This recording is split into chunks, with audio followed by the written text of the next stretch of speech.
the eternal heir to the throne, now a king. Charles III has known since childhood that he would one day reign, and he's had over 7 decades to prepare. He observed his diplomatic mother, Queen Elizabeth II, adapt to a changing world while also forging his own path. He was the first one of the Windsors to get a degree. He went to Cambridge. He dived into his books, ethnology, ethnography. He really took the time to think about mankind. He's a very cultured man, an enlightened spirit. He began preaching about organic farming decades before it became popular. Eyes and hopes of the world are upon you, to act with all dispatch and decisively, because time has quite literally run out. Very early on, he developed a sense of climate awareness. 40 years ago, he was one of the first. Some people thought him a little crazy. He spoke to the trees, to the plants. He wanted to apply the permaculture approach before anyone else did. To put his ideas into practice, he built a model town in Dorset, where his farms sell organic produce to the local markets. Some of the revenue from these business ventures then go towards financing his charitable foundations. In the 70s, he founded the Prince's Trust to support disadvantaged youth. And it's all worthwhile, even if just one person has their talent and their potential brought to the surface, and they're able to achieve what they really want to achieve. That's what we're all about. So it was really a question of how to make a difference to people's lives. The main achievement, I think, of the former Prince of Wales is to have made public opinion aware of some of the dangers that the world is now facing, i.e. climate change, also the Prince of Wales Trust, which has helped thousands of young people to improve their lives. But Charles has been deeply unpopular.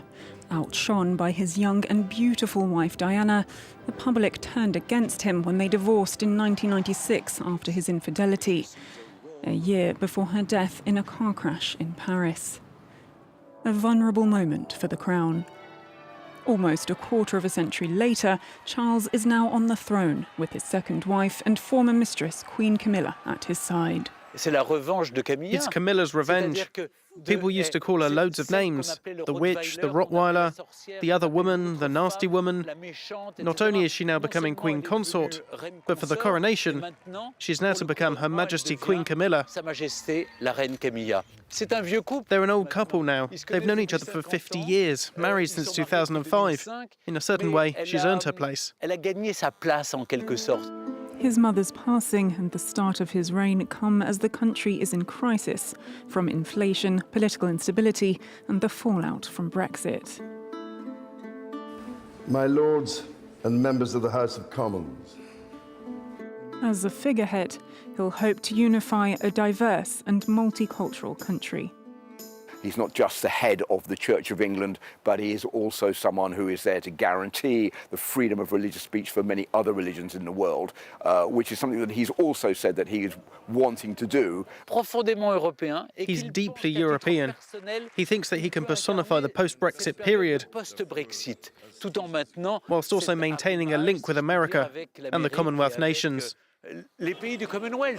Charles III is also head of the Commonwealth, a grouping of over 50 countries, many of which were once part of the British Empire. He's head of state of 14 of them, as well as the UK.